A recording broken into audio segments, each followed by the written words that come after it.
Oke, kembali lagi bersama saya. Seperti biasa kita akan belajar cara pengucapan bahasa Inggris yang benar ala bule ya guys. Seperti biasa ada 3 kata.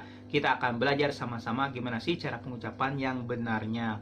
Langsung saja di kata yang pertama. Di sini ada kata conversation.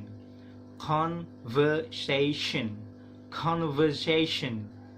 Ya, agak belibet gitu ya guys. Yang benarnya bukan conversation gitu, tapi conversation. Conversation.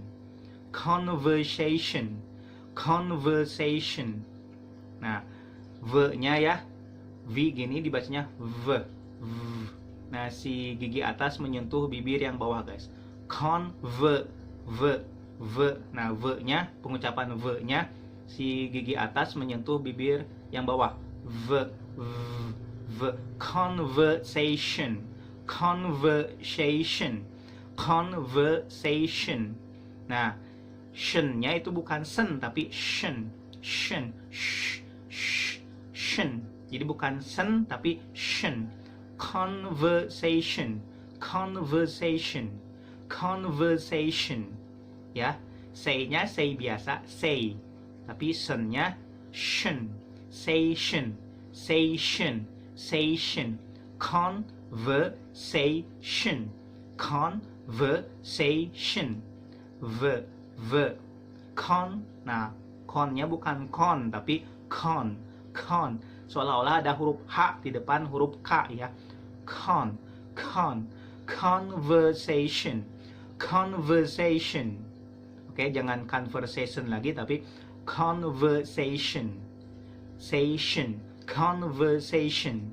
Oke. Nah, kata yang kedua di sini ada kata convey. Jadi bukan convey lagi tapi convey.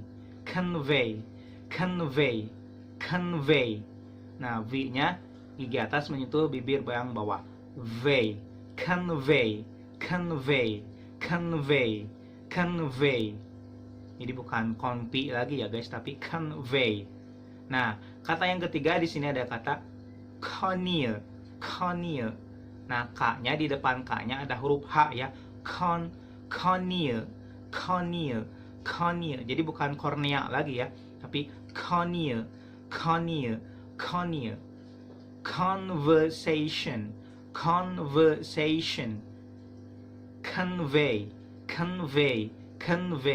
Conneal.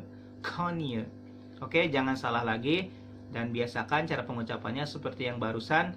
Dan jangan lupa untuk share ke teman-teman kalian, ajak untuk gabung di channel YouTube ini, di Instagram ini untuk follow dan share ke teman-teman kalian. See you in the next video.